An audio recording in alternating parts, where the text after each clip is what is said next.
Indo British advanced pain clinic నొప్పి మాయం surgery దూరం ఫర్ అపాయింట్మెంట్స్ 9155515563.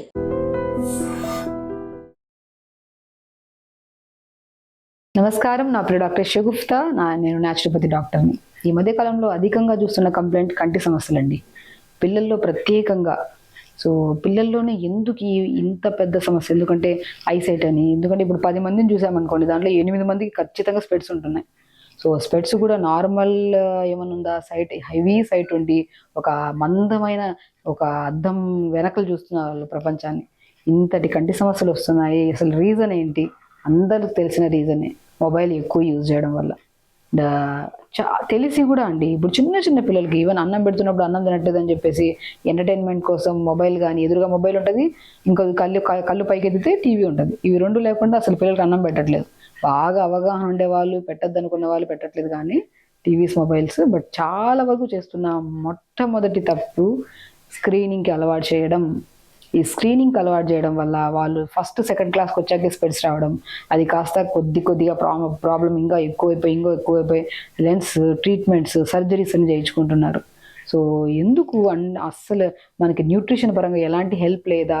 అసలు ఇంకేమైనా ప్రికాషన్స్ తీసుకుంటే ఈ సమస్యలు రాకుండా మనం కాపాడుకోవచ్చు అని చెప్పి చాలా మంది కామెంట్స్ చేస్తున్నారు. వాళ్ళ కోసం ఈ వీడియో. సో మనకి నేను ఒక్కటి చెప్తాను, సమస్య దేని వల్ల వస్తుందో మనకు తెలిసి ఆ తప్పును మనం ఇంకా అధిగమిస్తే మాత్రం సమస్య ఇంకా ఎక్కువ అవుతుంది.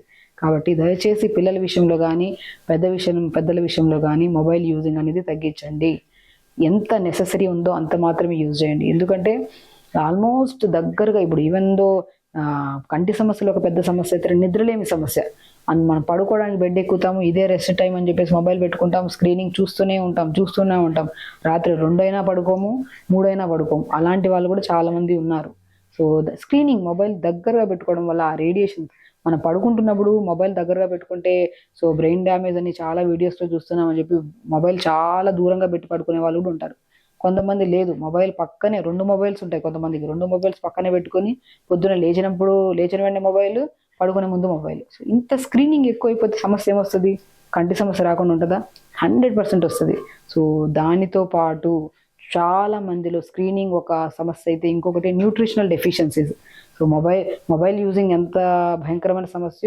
అండ్ విటమిన్ ఏకి సంబంధించిన ఫుడ్స్, అంటే ఎస్పెషల్లీ ఆకుకూరలు. ఇంకా పిల్లల గురించి చెప్తున్నాను కాబట్టి, పిల్లలకి ఆకుకూరలు అంటే అసలు గడ్డిలాగా ఉంది తినని అంటుంటారు. వాళ్ళకి జనాన్ని ఇష్టమైన ఫుడ్ అంటే జంక్ ఫుడ్డే. మనం వాళ్ళకి నచ్చిన ఫుడ్ పెట్టడం స్టార్ట్ చేయడం వల్ల వాళ్ళకి ఇంటర్నల్గా ఎన్నో ఇష్యూస్లో ప్రత్యేకంగా కంటి సమస్యలు ఎక్కువ వస్తున్నాయి. సో కాబట్టి పిల్లలకి దయచేసి ఆకుకూరలు పెట్టండి. ఇప్పుడు నేను ప్రిపేర్ చేసే జ్యూస్ కానీ, ఇప్పుడు చెప్పే నేను నట్స్ కానీ చాలా అద్భుతంగా పనిచేస్తాయండి. ఆప్టిక్ నర్వ్ డ్యామేజ్ అవ్వకుండా, సో కంటి గుడ్డు అద్భుతంగా పనిచేయడానికి కూడా చాలా యూజ్ అవుతుంది. నేను చాలా వీడియోస్లో చెప్తుంటాను, పొద్దున్నే లేచిన తర్వాత కంటి సమస్య వస్తే బెస్టెస్ట్ డాక్టర్ ఎవరంటే మేమందరం కానే కాదు, ఒక్కటి సూర్య భగవానుడు. పొద్దున్న లేచిన వెంటనే మార్నింగ్ లేచి, సో మనము అఫ్కోర్స్ ఇప్పుడున్న జనరేషన్స్లో అన్ని అపార్ట్మెంట్స్ ఉన్నాయి, మేము చూడడానికి కుదరట్లేదు, సన్కి ఎక్స్పోజ్ అవుతూ యోగా చేయమంటారు, మాకు చేయడమే కుదరట్లేదు అంటుంటారు. అట్లీస్ట్ మనకి అట్లీస్ట్ విండోస్ నుంచి కొద్దిగా మనకి సన్లైట్ పడుతుందండి, ప్రతి ఇళ్ళల్లో సన్లైట్ పడుతుంది. సో మార్నింగ్ లేచిన వెంటనే మనం కొద్దిగా ఐబాల్ మూమెంట్స్ చేయమంటుంటాను. మనిషికి ఎక్సర్సైజ్ లేకపోతే బద్ధకంగా, లెథార్జిక్గా, లావ్ అయిపోయి అనీజీగా ఉంటారు, అవునా కదా? సో ఫిజికల్ యాక్టివిటీ ఉంటే యాక్టివ్గా ఉంటారు, వెయిట్ మెయింటైన్ అవుతుంది. అలాగే కంటి గుడ్డు కూడా ఎక్సర్సైజ్ చాలా ఇంపార్టెంట్. మనం ఏం చేస్తున్నాం? ఒకే తదంగా మొబైల్ ఎదురుగా ఉందంటే దానికి అదే విధంగా చూస్తూ ఉంటాం, మూమెంటే ఉండదు దానికి. మూమెంట్ చేయమంటే మొబైల్ని ఇటు అటు పెట్టి చూడడం అని కాదు. సో మొబైల్ మూమెంట్ అంటే మార్నింగ్ లేచిన వెంటనే ఐ ఎక్సర్సైజ్, మనం ఐ బాల్ని అప్ అండ్ డౌన్ చూడండి, అప్ డౌన్, ఈ sides right left, rotation clock wise, anti clock wise, ఇలా రొటేషన్స్ చేస్తూ దాంతోపాటు right up left up right down, ఈ మూమెంట్స్ చేసి మంచిగా ఒక్కొక్క మూమెంట్ ఒక 20 to 25 minutes చేసి 25 times చేసి ఇలా మంచిగా రబ్ చేసుకొని కంటికి మంచిగా లైట్గా ఇలా స్మూత్గా మసాజ్ లాగా చేసుకుంటే మార్నింగ్ ఒక ఎక్సర్సైజ్ అవుతుంది కంటికి. సో దాని తర్వాత స్క్రీనింగ్ కొద్దిగా ఆపండి. అండ్ వెజిటబుల్స్లో, ఫ్రూట్స్లో కూడా చాలా వరకు బ్రహ్మాండమైన రిజల్ట్స్ వచ్చేవి ఉన్నాయి. అందులో అందరికీ తెలిసిన విషయం క్యారెట్లో విటమిన్ ఏ రిచ్ ఉంటుంది. సో క్యారెట్ని రెగ్యులర్గా తీసుకోండి, కంటి సమస్యలు పోతాయని చెప్పి తెలిసి కూడా మనము తినము, పిల్లలు కూడా ఇవ్వము. ఏమైనా ఉంటే వారంలో ఒకరోజు కర్రీ చేస్తాము, అది తినడానికి కూడా ఇష్టపడరు పిల్లలు. వాళ్ళకి ఏదో జంక్ ఫుడ్ కావాలి, ఏదో స్నాక్ కావాలి, అది పెట్టేసి పంపించేస్తాం. కర్రీ మిగిలిచ్చేస్తా అంటారు. సో కాబట్టి ఇది జనరల్గా ఎదురుగా మా పేషెంట్ ఎవరైనా వచ్చినప్పుడు మేము ఎలా మాట్లాడతామో అలా జనరల్గా మాట్లాడుతున్నాను. సో కామన్గా మనం మాట్లాడుకుంటుంటేనే మీకు బాగా అర్థం అవుతుంది అన్న కాన్సెప్ట్లో. సో నేనేం చెప్తున్నా అంటే కంటి సమస్యలు ఎవరికైతే ఉంటాయో, ఒకటి మొబైల్ యూజింగ్ ఎంతైతే మన కారణం అవుతుందో, ఫుడ్ ఇంటేక్లో కూడా ఈ న్యూట్రియంట్స్ లేకపోవడం వల్ల కూడా మనకి కంటి సమస్యలు వస్తాయి. అందులో మనకి vitamin A, fibre rich food, potassium, magnesium, iron ఇవన్నీ కూడా చాలా ముఖ్యమైన న్యూట్రియంట్స్. ఇవి ఎప్పుడైతే తగ్గిపోతాయి అప్పుడు కూడా మనకి సమస్యలు వస్తాయి. సో కాబట్టి ఇప్పుడు నేను జ్యూస్ ప్రిపేర్ చేసే దాంట్లో క్యారెట్ని, నేను పిల్లలకి ఏంటంటే క్యారెట్ ఓన్లీ జ్యూస్ ఇస్తే తినడానికి ఇష్టపడరు. అట్లాగా క్యారెట్ అండ్ బీట్రూట్ కూడా గట్ హెల్త్ని హెల్తీగా ఉంచుతుంది. ఇప్పుడు మనం తీసుకుంటున్న న్యూట్రియంట్స్లో vitamin B12, D vitamin, iron, vitamin A, calcium, vitamin C అన్నీ ఉంటేనే అద్భుతంగా ప్రతి అవయవం పనిచేస్తుంది అని అందరికీ తెలుసు. అన్ని సంబంధిత ఫుడ్లు తింటున్నాం కానీ పేగులు కరెక్ట్గా లేవు, పేగులో మలం అలా ఉండిపోతుంది, మల విసర్జన కరెక్ట్ కావట్లేదు అనుకోండి, ఏం తిన్నా ఎంత న్యూట్రిషియస్ ఎంత కాస్ట్లీ ఫుడ్లు తిన్నా వేస్టే. కాబట్టి గట్ని, పేగుల్ని క్లీన్గా ఉంచి పేగులో గుడ్ బ్యాక్టీరియాని ఫామ్ చేసే గుణాన్ని బీట్రూట్ కలిగి ఉంది. అట్ ద సేమ్ టైం స్కిన్ని, ఐస్ని హెల్దీగా ఉంచడానికి కూడా బీట్రూట్ పనిచేస్తుంది. కాబట్టి బీట్రూట్, క్యారెట్ అండ్ మన వాటర్మెలన్ సీడ్స్ అండి. వాటర్మెలన్ సీడ్లో కూడా మెగ్నీషియం, పొటాషియం, విటమిన్ B12 కూడా రిచ్ ఉంటుంది. మనకి ఐకి సంబంధించిన న్యూట్రియంట్స్ కూడా ఎక్కువ ఉంటుంది దీంట్లో. సో మనము 1 or 1.5 స్పూన్ మనం వాటర్మెలన్ సీడ్స్ తీసుకోవాలి. ఆల్మండ్స్ కూడా బాగా పనిచేస్తాయి. ఆల్మండ్స్ కూడా 4 to 5 ఆల్మండ్స్.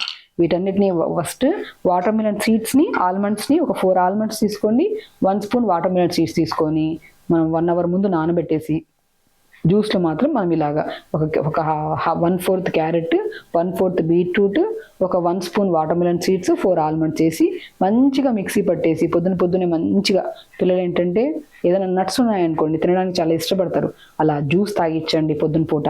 చాలా మంచిగా మీరు జ్యూస్ ఇవ్వడం స్టార్ట్ చేసి పొద్దున్నే మంచిగా ఐ ఎక్సర్సైజ్ చేయించి అండ్ తొందరగా పడుకోవాలి.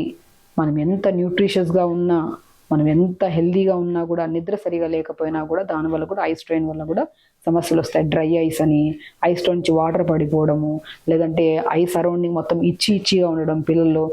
సో ఈ ప్రాబ్లమ్స్ అన్నీ రాకుండా ఉండాలంటే తొందరగా పడుకోవాలి. నేను చెప్పిన ఈ ప్రత్యేకంగా 4 ఇంగ్రీడియంట్స్ చెప్పాను నేను. Beetroot, carrot, watermelon seeds, almonds and ఇంకా ఫ్రూట్స్లో మస్క్ మిలన్ ఫ్రూట్ అద్భుతంగా పనిచేస్తుంది. కర్బూజా అంటారు. మస్క్ మిలన్ ఫ్రూట్ని కూడా మనం రెగ్యులర్గా తీసుకోవాలి. ఇంకా వెజిటబుల్స్లోకి వస్తే రాడిష్, ముల్లంగి కూడా అద్భుతంగా పనిచేస్తుంది.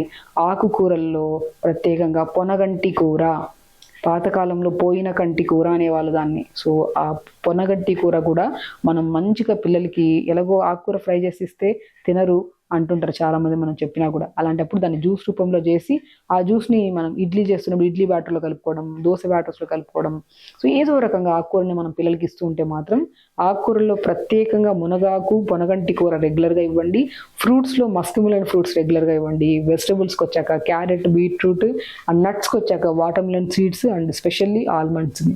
ఇన్ని రకాల వెజిటబుల్స్ అద్భుతంగా పనిచేస్తాయి కంటి చూపుకి అండ్ డ్రై ఐస్కి, కంటి సమస్యలు ఏదున్నా క్లియర్ అవ్వడానికి చాలా అద్భుతంగా పనిచేస్తాయి. ఇవి చేయండి.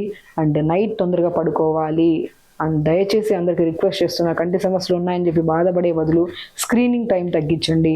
ఈ జనరేషన్లో మొబైల్ లేకుండా అయితే మనం లేము. బట్ ఖచ్చితంగా యూజింగ్ ఎంత అవసరమో అంతే యూజ్ చేసి తొందరగా పడుకోవడం, తొందరగా లేగడం, ఈ ఐ ఎక్సర్సైజ్ చేసుకోవడము, నీళ్లు సరిగా తాగడము, ఈ ఫ్రూట్స్, వెజిటబుల్స్, నట్స్ రెగ్యులర్గా తీసుకుంటే మాత్రం కంటి సమస్యలు రాకుండా మనం హెల్దీ ఐస్ని, ఒక అద్దం ముందర చూసే ప్రపంచాన్ని, అద్దం లేకుండా చూసే ప్రపంచానికి ఆ వ్యత్యాసం కంటి అద్దాలు యూజ్ చేసే వాళ్ళకి తెలియదు.